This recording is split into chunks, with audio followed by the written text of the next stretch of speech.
নমস্কাৰ ধুনীয়া এৰি চাপোৰ বাবে এইটো হৈছে খুবেই ধুনীয়া পদ্মিনী বৰ্ডাৰৰ চেল বৰ্ডাৰ কৰি ধুনীয়াকৈ বনাই দিয়া হৈছে বৰ্ডাৰটো এনেকৈ গাঁঠি দিয়া হৈছে লগতে এখন থাকিব মেখেলাখন এইযোৰ আপোনালোকে ল'ব পাৰিব 4140 ৰুপিছত ধুনীয়াকৈ ল'ব পাৰিব ভাল লাগিলে স্ক্ৰীনশ্বট লৈ থ'ব পাৰে এইযোৰো খুবেই ধুনীয়া হ'ব ব্লেক হয় পদ্মিনী বৰ্ডাৰৰ চেল বৰ্ডাৰ কৰি ধুনীয়াকৈ বনাই দিয়া হৈছে এখন থাকিব মেখেলাখন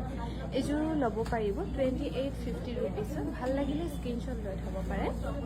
আৰু এইযোৰো খুবেই ধুনীয়া হ'ব পাৰ্পল কালাৰ 2850 ৰুপিছত ধুনীয়াকৈ ল'ব পাৰিব অবনিমা এই গ্ৰীণযোৰ এখন ঠেলি দে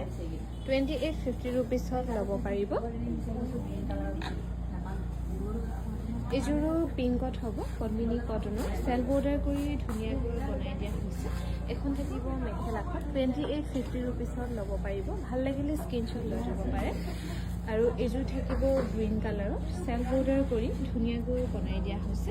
এখন থাকিব মেখেলাখন 2850 ৰুপিছত ল'ব পাৰিব ভাল লাগিলে স্ক্ৰীনশ্বট লৈ থ'ব পাৰে